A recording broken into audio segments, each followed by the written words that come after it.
ব্যাংকে চাকরি দেওয়ার নামে টাকা নেওয়ার পরেও জাল নথি দেওয়ার অভিযোগ, আর এই অভিযোগের প্রেক্ষিতেই বাঁকুড়া শিমলাপাল থেকে গ্রেপ্তার করা হলো তৃণমূল নেতা অনিরুদ্ধ সৎপথীকে। গ্রেপ্তার করল বউবাজার থানার পুলিশ। শিমলাপাল পঞ্চায়েত সমিতি প্রাক্তন শিক্ষা কর্মাধ্যক্ষ অনিরুদ্ধ সৎপথী বউবাজার থানায় এফআইআর দায়ের করেন এক অভিযোগকারী। সেই অভিযোগের প্রেক্ষিতেই গ্রেপ্তার করা হলো অনিরুদ্ধ সৎপথীকে। আবির দত্ত আমাদের সঙ্গে এই মুহূর্তে টেলিফোনে রয়েছে। আবির, বিস্তারিত জানা যে ঠিক কোন অভিযোগের প্রেক্ষিতে তৃণমূল নেতা অনিরুদ্ধ সৎপথীকে গ্রেপ্তার করলো পুলিশ? দেখো, তোমাকে জানাই যে তৃণমূলের যে নেতা তিনি অনিরুদ্ধ সৎপথী বাঁকুড়ার বাসিন্দা, এবং যেটা জানা যাচ্ছে যে শিমলাপাল থানার অন্তর্গত আকর গ্রাম, সেখান থেকে আজকে তাকে প্রথমে আটক করে নিয়ে আসা এবং পরবর্তীকালে তাকে গ্রেপ্তার করা হয়। এই অনিরুদ্ধ সৎপথী যে 2013 থেকে 2018 পর্যন্ত শিমলাপাল পঞ্চায়েত সমিতি শিক্ষা কর্মদক্ষের দায়িত্বে ছিল, যদিও সব এরকমটাও জানা যাচ্ছে যে সম্প্রতি বেশ কয়েক বছর ধরে প্রত্যক্ষভাবে রাজনীতির সঙ্গে সে ছিল না। এবং যেটা জানা যাচ্ছে যে একটি ব্যাংকে চাকরি করিয়ে দেওয়ার নামে ব্যক্তির কাছ থেকে লক্ষাধিক টাকা, প্রায় 1.5 লক্ষ টাকার উপরে দেওয়া হয়েছে, এবং তাকে বেশি কিছু কাগজ দেওয়া হয়েছে যেগুলো জাল কাগজ চাকরি, এবং লিখিতভাবে অভিযোগ হয়েছিল বউবাজার থানায়, এবং সেই অভিযোগের ভিত্তিতে বাঁকুড়া থেকে ওই ব্যক্তিকে গ্রেপ্তার করা হয়েছে এবং তাকে আজকে আদালতে পেশ করা হয়েছে। 14 দিনের হেফাজতে পেয়েছে পুলিশ এই অনিরুদ্ধ সৎপথীকে। ধন্যবাদ আবির।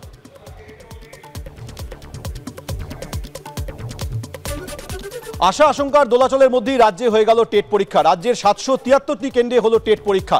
গোটা রাজ্য জুড়ে 3 লক্ষের বেশি পরীক্ষার্থী আজ পরীক্ষায় বসলেন।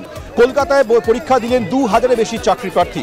টেটের জন্য রাস্তায় নামানো হয়েছিল অতিরিক্ত বাস, চালানো হয় বাড়তি মেট্রো। এদিকে পরীক্ষার্থীদের অনেকেরই বক্তব্য যে আগে কয়েকবার পরীক্ষা দিয়ে পাশ করেও অনেকেই চাকরি পায়নি। এই পরিস্থিতিতে পরীক্ষা দিল, তাই অনেক টেট পরীক্ষার্থীর মনেই প্রশ্ন থেকেই যাচ্ছে।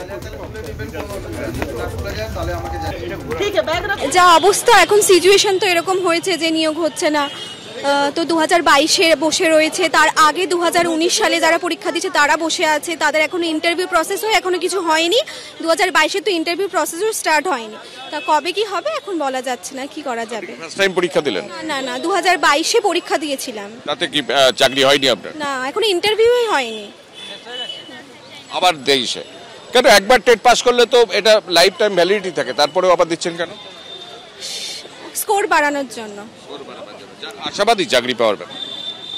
ঠিক বলা যাচ্ছে না, কিছু জানি না কবে কি হবে না হবে, কি করা যাবে। কেমন হলো পরীক্ষা? ভালোই গেছে, ম্যাথসটা একটু টাফ ছিল, কিন্তু ঠিক আছে। মানে এই পরীক্ষা মানে চাকরির সঙ্গে সম্পর্কিত, চাকরি কবে হবে মানে? কিন্তু চাকরি তো নেই, এক্সাম তো কোয়ালিফাই করবই, কিন্তু তারপরে তো এখন কিছু বলতে। ফার্স্ট টাইম দিলেন পরীক্ষা? না, সেকেন্ড টাইম পরীক্ষা। অধিকাংশই দ্বিতীয়বার তৃতীয়বার পরীক্ষা দিচ্ছেন, এটা কেন? হ্যাঁ, আগেবার আমার 90 ছিল, এবার আমি আর মোর এক্সিড করতে চাইছি, এই জন্য আমি আবার পরীক্ষা দেওয়ার পর ইন্টারভিউ তো হয়নি এখনো। কোন সালে পরীক্ষা? লাস্ট ইয়ার দিয়েছি, লাস্ট ইয়ার, এটা সেকেন্ড ইয়ার। আমাদের 2022 সালে ডিসেম্বর মাসে টেস্ট হয়েছিল, আবার ঠিক তার বছর ঘুরে আবার নতুন টেস্ট, যেরকম পরপর বছর অনুযায়ী টেস্ট হচ্ছে। টেটের বিরোধী আমরা নই, কিন্তু নিয়োগটা কন্টিনিউ হতে হবে। যদি নিয়োগটাই না হয়, বারবার টেট নিয়ে হবেই বাকি। নিয়োগের দাবি জানাচ্ছে, নিয়োগটা যেন কন্টিনিউ হয়। খালি পরীক্ষা হলে কি করে হবে? শুধুমাত্র পরীক্ষা হলে তো আমাদের আর সেই পরীক্ষা দিয়ে আর পেট ভরছে না। অনেক মানুষ বেকার, প্রচুর মানুষ বেকার পড়ে রয়েছে। তারা বাবা মায়ের মুখে একটু হাসি ফোটাতে চাইছে, আজ পর্যন্ত সে পেরে উঠছে না। 2017 টেটে নিয়োগ হয়নি, 2022-এর টেটে নিয়োগ হয়নি, 2023-এর টেট চাকরি যারা টেট দিলেন তারা বেরিয়ে বলছেন নিয়োগ কবে হবে জানি না, শুধু প্রত্যেকবার পরীক্ষা দিয়েছে। কি শুনুন, হ্যাঁ খুব ভালো কথা বলেছেন। এই টেট পরীক্ষা তো একটা, টেট হচ্ছে টিচার এলিজিবিলিটি টেস্ট। এটা কিন্তু আমাদের এনসিটির গাইডলাইন অনুযায়ী প্রতি বছর কিন্তু আমাদের নিতে হবে।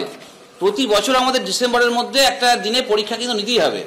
এটা কিন্তু একটা রুটিন, আর বোর্ডের একটা রুটিন মাফিক কাজ, ঠিক আছে? মাধ্যমিক বোর্ডের যেমন মাধ্যমিক পরীক্ষা নিতে হয়, জয়েন্ট এন্ট্রান্স বোর্ডের ক্ষেত্রে যেমন জয়েন্ট এন্ট্রান্স বিভিন্ন পরীক্ষা নিতে হয়, আমাদের কিন্তু রুটিনের মধ্যে পড়ছে এটা পরীক্ষা নেওয়াটা।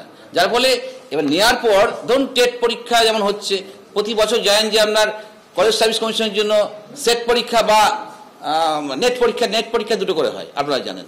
যার ফলে এটা তো এলিজিবিলিটি টেস্ট। এটা হবে যখন আমাদের ভ্যাকেন্সি থাকবে, আমাদের বিজ্ঞপ্তি বেরোবে, তখন সেই দিনে যতজন পাস করা থাকবে, মানে কোয়ালিফাইড ক্যান্ডিডেট থাকবে, তারা অ্যাপ্লাই করতে পারবে। কে কি বলেছে কোনো তো প্রশ্ন না। এখন আমরা আমাদের মতো পরীক্ষা করে যাচ্ছি, বোর্ডের যা রুল, বোর্ড তার নিয়ম অনুযায়ী কাজ করে যাচ্ছে।